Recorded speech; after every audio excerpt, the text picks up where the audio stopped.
Saat bayangan bulan jatuh panjang di pelataran istana, Tiglath-Pileser berjalan sendiri ke ruang bawah tanah, tempat gulungan-gulungan tanah liat disimpan. Di sana ia membaca catatan para pendahulunya, kebesaran mereka, dan juga kejatuhannya.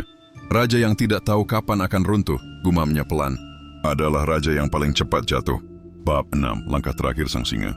Tahun-tahun terakhir pemerintahannya dihabiskan bukan dengan perang, tapi dengan penguatan dan pembangunan.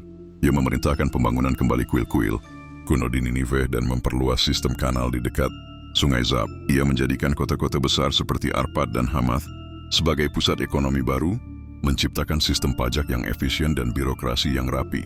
Namun tubuhnya mulai melemah. Terlalu banyak luka yang disembunyikan di balik jubah kebesaran, terlalu banyak malam tanpa tidur karena strategi dan kekhawatiran.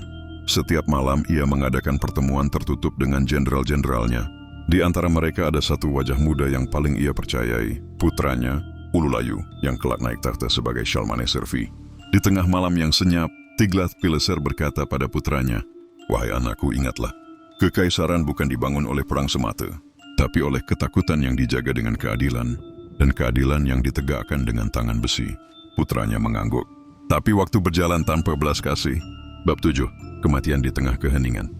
Pada tahun ke-727 sebelum Masehi, Tiglath-Pileser jatuh sakit. Suaranya yang dahulu bisa membungkam pasukan kini berubah parau. Tubuhnya yang dahulu seperti besi mulai ringkih, dan jantungnya tak lagi berirama seperti jenderang perang. Pada malam menjelang ajalnya ia meminta dibawa ke atap istana. Di sana ia menatap bintang-bintang di atas tanah Asyur. Ia tersenyum tipis, lalu memejamkan mata. "Asyur, aku kembalikan padamu tanah ini dalam keadaan lebih besar daripada saat kuterima." Dan ia pun wafat.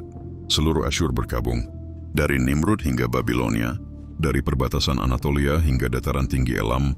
Nama Tiglath-Pileser diserukan oleh para pendeta, tertulis di tablet tanah liat, dipahat di batu, dan dikenang oleh sejarah. Bab 8, warisan besi.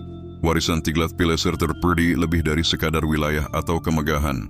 Ia mewariskan struktur kekaisaran yang kelak akan dipakai oleh raja-raja setelahnya, dari Sargon II hingga Esarhaddon, bahkan dijiplak oleh kekaisaran-kekaisaran besar setelah Asyur runtuh.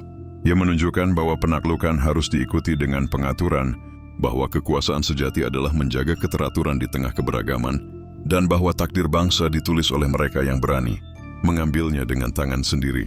Epilog Suara dari Masa Silam. Epilog Suara dari Masa Silam.